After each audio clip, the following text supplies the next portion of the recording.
అంటే ఇప్పుడు ఏదైతే హౌస్ సైట్స్ డెవలప్ చేస్తున్నారో అక్కడ శానిటేషన్ లేదు, ఎలక్ట్రిఫికేషన్ లేదు, అది మా పరిధిలో లేదు అంటున్నారు. కానీ ఫార్మర్స్ ఏమంటున్నారంటే ఆ రెండు కంప్లీట్ చేసి ఇస్తేనే అంటే వాటర్ సప్లై ఈ మూడు ఐడీసీ వాళ్ళు కంప్లీట్ చేస్తేనే వాళ్ళు ఇమీడియట్లీ టేకప్ శానిటేషన్ రిలేటెడ్లో that is our responsibility. We cannot ignore while you are constructing అనే. ఇప్పుడు ఎమ్మెల్యే గారు మీకు ఇందాక చెప్పాను కదా 300 crores గవర్నమెంట్ ఆఫ్ ఇండియా నుంచి అదనంగా వచ్చింది. కాలనీలో అన్ని అమ్యూనిటీస్ కూడా మేమే including sanitation and everything.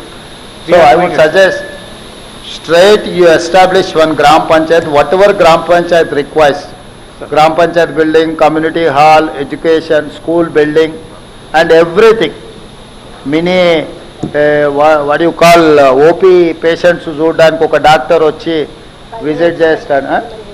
Primary health centre లాగా డే టైం వాళ్ళకు హెల్త్ రిక్వైర్మెంట్స్ ఏమన్నా ఉన్న ఒక 3 hours or 4 hours every day వీళ్ళు వచ్చి ఒక అంగన్వాడీ బేసిక్ ఒక విలేజ్కి ఏమేమి అవసరం ఉంటాయో కలెక్టర్ గారు ఒక గ్రామ పంచాయతీలో ఏమేమి ఎస్టాబ్లిష్మెంట్స్ ఉంటాయో అన్ని ఎస్టాబ్లిష్మెంట్స్ ఇప్పుడు మీరు ఏదైతే డిజైన్ చేసిండ్రో అందులో ఉండాలి. వాటికి కావాల్సిన బడ్జెట్ ప్రపోజల్స్, డెవలప్మెంటు ప్లస్ ఈ బెనిఫిషియర్స్ అందరికీ ఇందిరమ్మ స్కీమ్ కింద హౌజెస్ ఇవ్వడానికి వాళ్ళందరినీ కూడా లిస్ట్ అవుట్ చేసి యూ గెట్ దట్ ప్రపోజల్. అంటే entire this area nothing but special economic zone. We have to create everything in one compound. So దాని ప్రకారం చేయండి. మిగిలింది అక్కడ ఇప్పుడు మన రివ్యూ ఉన్నది కదా, I will give you instructions they. Thank you sir. Thank you.